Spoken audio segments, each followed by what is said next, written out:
We are still pretty early in what is my favorite season of the year, autumn, fall. There's so much to love about this season.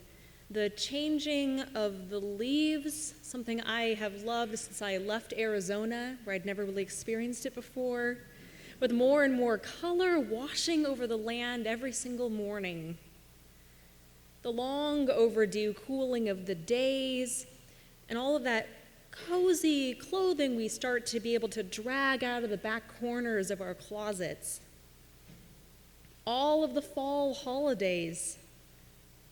And let's not forget the fall foods. You know, if it's true what they say, and if you really are what you eat, then at this time of the year, I'm pretty confident that I'm something like a cross between a pumpkin spice latte and a peanut-crusted caramel apple. But hey, that's fine. I need lots of carbs to fuel my figure skating habit. And the foods also feed the soul. Yes, they do. But it's probably not a coincidence that I recently got myself a gym membership.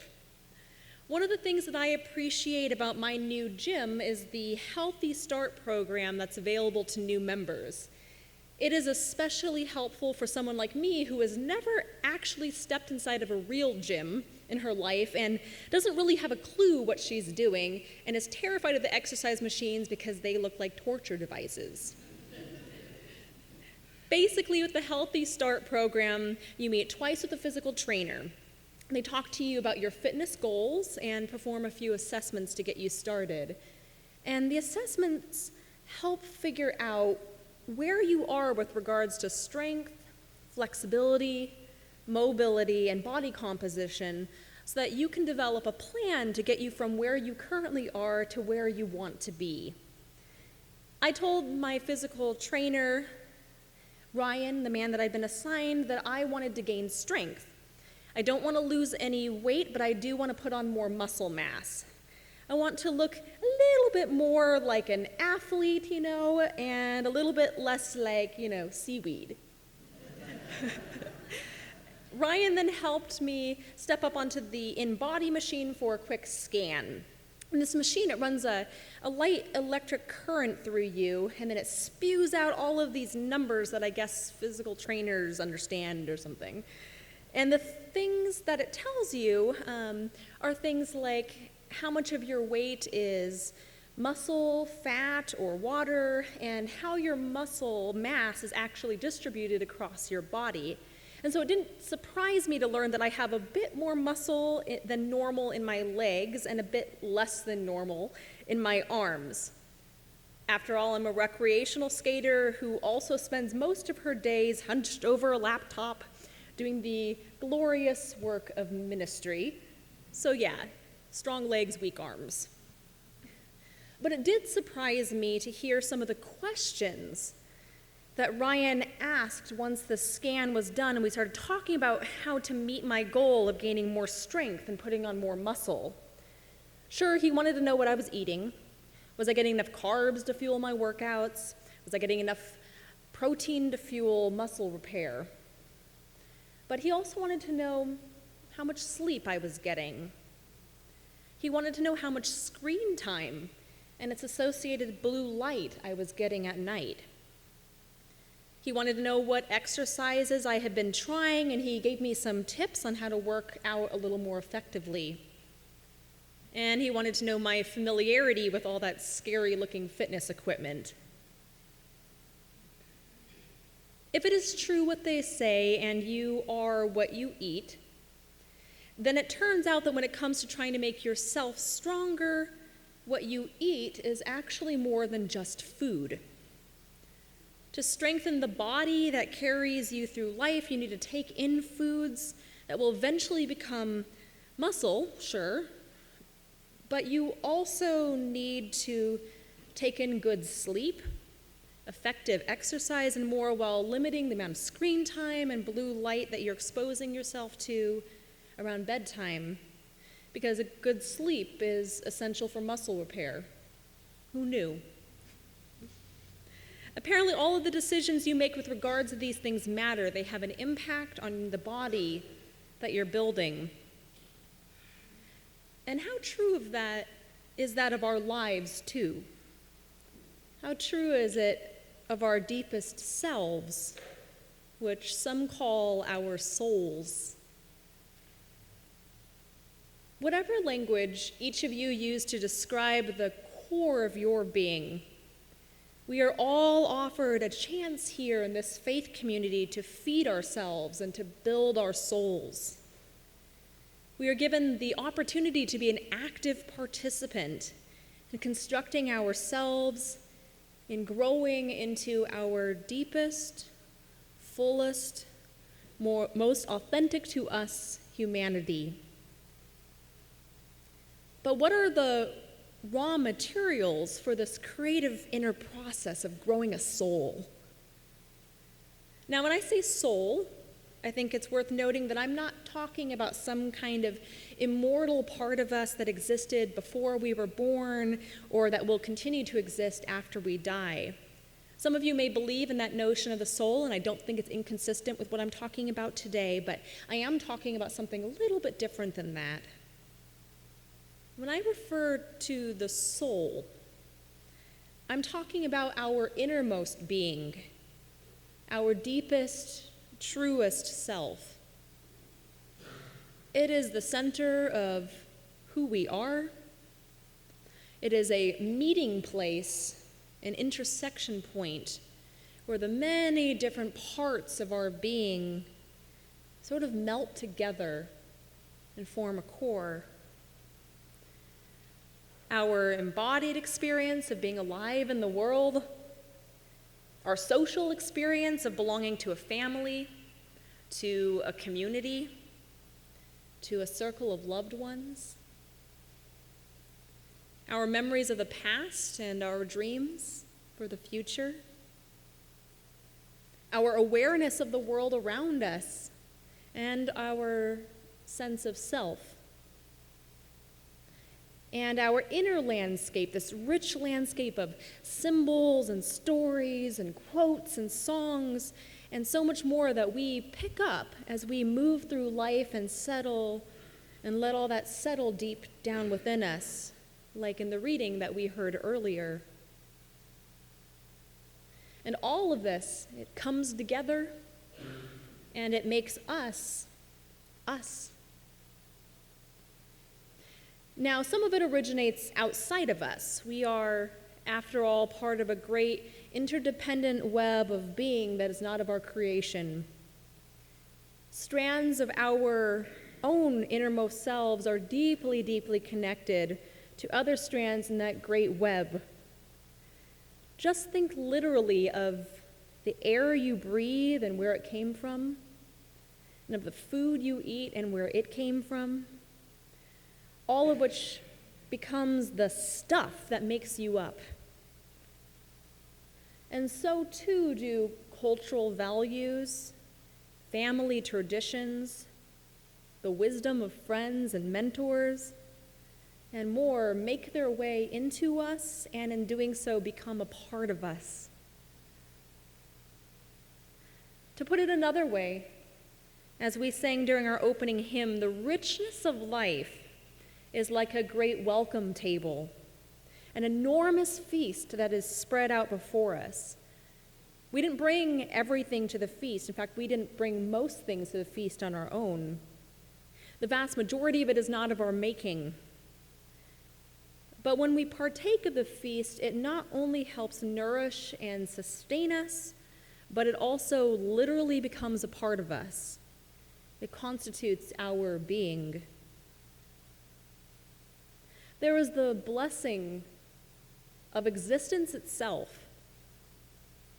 of the laws of nature, of the dynamic unfolding of the cosmos, the vastness of the universe in which we dwell, that delicate balance of natural forces that sustain our galaxy, our solar system, our planet, and the land that we depend on.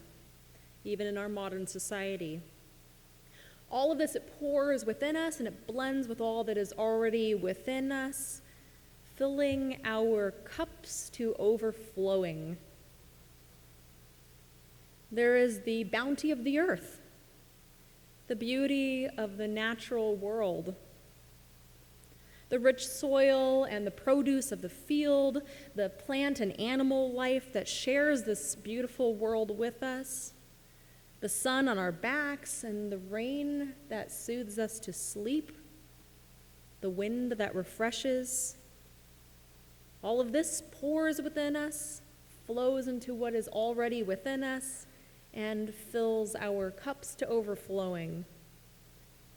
And there's the abundance of human community, the knowledge of countless generations that has been passed down to us, opportunities all around to collaborate and cooperate with the people around us, great works of art for us to create and enjoy together, loving relationships to strengthen, inspire, comfort, and challenge us, and even the kindness and the generosity of complete strangers. All of this also pours within us, merging with what is already within us and filling our cups to overflowing. And there are other gifts, bodies that carry us through life and provide us with the senses to experience it, interests that renew and sustain us, and opportunities to pursue them, guidance and inspiration that come to us from all kinds of unexpected places, and even a little bit of that spice, some good old-fashioned luck. And all of this, it pours within us, it blends with what's already within, and it fills our cups to overflowing. So you see, there is this vast feast spread out before us, the feast of life itself. And it is our hope as Unitarian Universalists, this abundance is freely available to everyone, that all may partake, that all may, as Dag Hamar Skjold once said, hold out the chalice of our being each morning to receive, to carry, and to give back. But sometimes the chalice of our beings is already too full to take in the blessings and the bounty of life. We need space in our lives to grow our souls. We need some emptiness within us so that we might be filled. There must be times in our lives for rest and reflection and renewal, and the autumn and the winter are perfect times for that. It's like Ryan at the gym said, to build muscle, you need to have adequate sleep. And to build your soul, you need to have space in your life to pause, like you're doing now perhaps, to dream, to wonder, and to let yourself process and integrate that which is coming into your life and becoming a part of you. And spiritual practices are something that help us do those things, to take that time to pause and reflect, rest, let these things percolate inside until they grow into something new. But to do that, you need to empty your bowl so that it can be filled. You know, our souls are kind of like a great bubbling pot of soup, or maybe some kind of simmering magical potion. The cauldron of our being is never fully empty, but there does need to be space within for the raw ingredients of the selves that we're growing to go, to simmer, to become eventually, and maybe already now, something great. But our lives can be so full at times. Again, the cup is overflowing, but not always in a good way. Sometimes life is like drinking from a fire hose. It is utterly overwhelming. Perhaps it is finals time at school, and your dog is sick, your parents are getting a divorce, you've been misgendered again by your aunt, you're in charge of your friend's 21st birthday party and your sister's baby shower, your boss just handed you a huge project at work, you need to file your taxes and find a new dentist, and you still haven't done the grocery shopping even though it's time for dinner. That's life. We go through that kind of thing at times. It can be so hard sometimes to control what all goes into the soup pot. Sure, there are choices that we do get to consciously make, but many of them are made for us. And much of our lives is absorbed passively.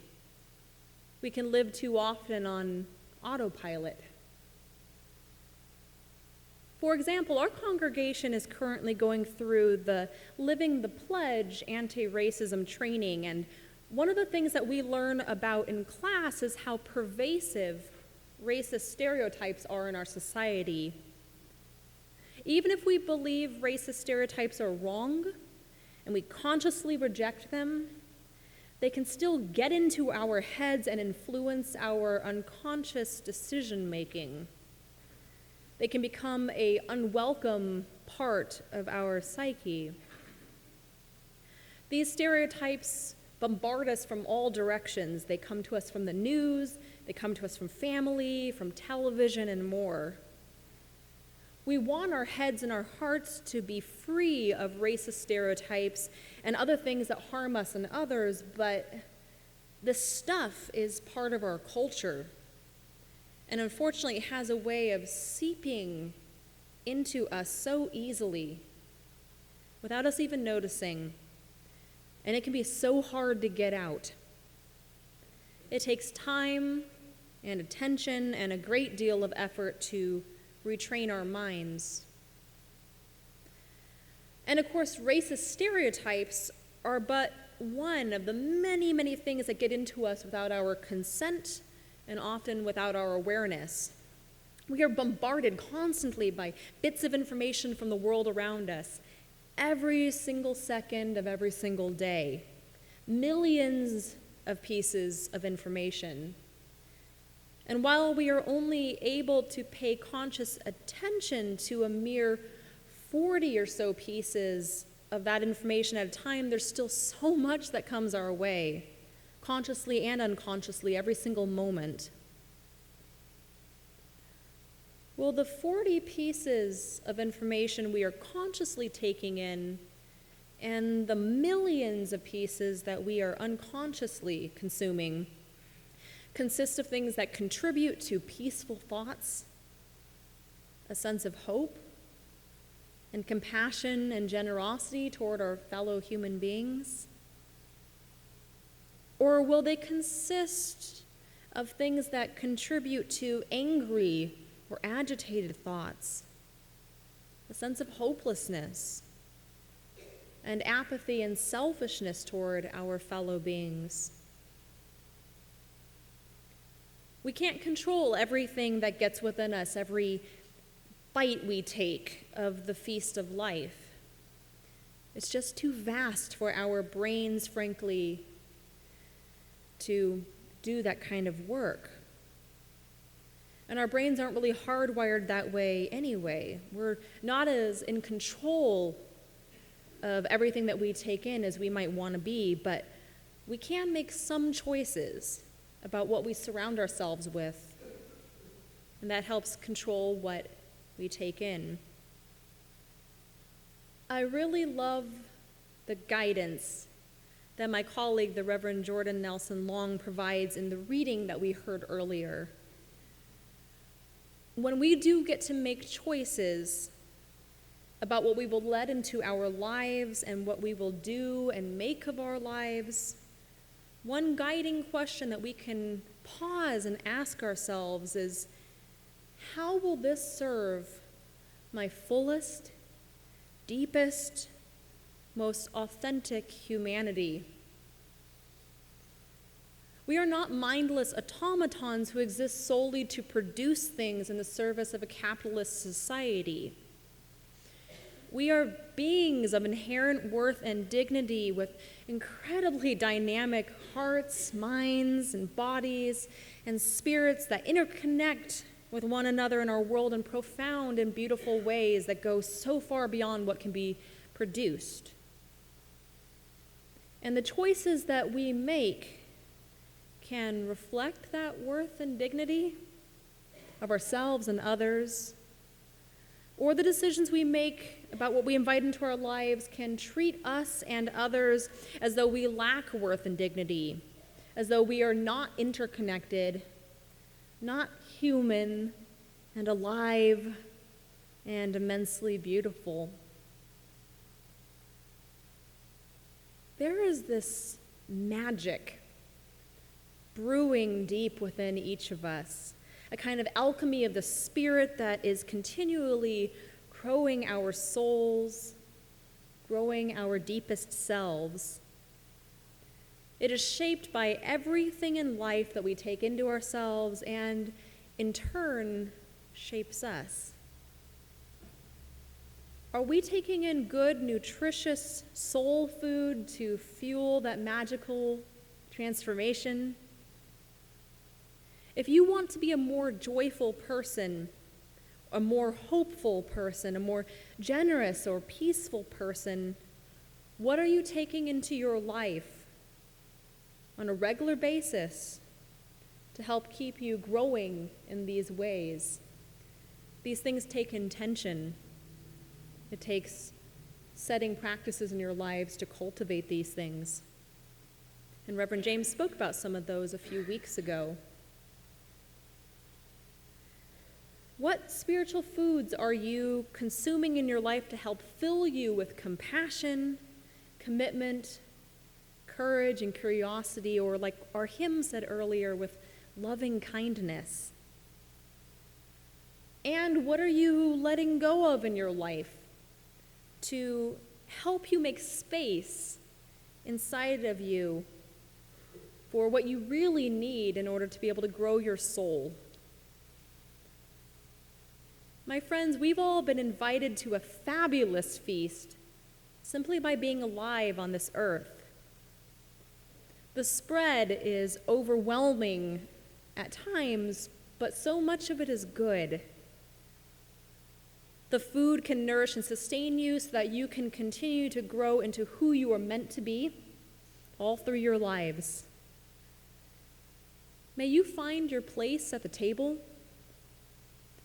May you make room for others to join you. May you make wise choices about what you will take within you. And may you grow in ways that strengthen, heal, and inspire you in the deepest recesses of your being. May it be so.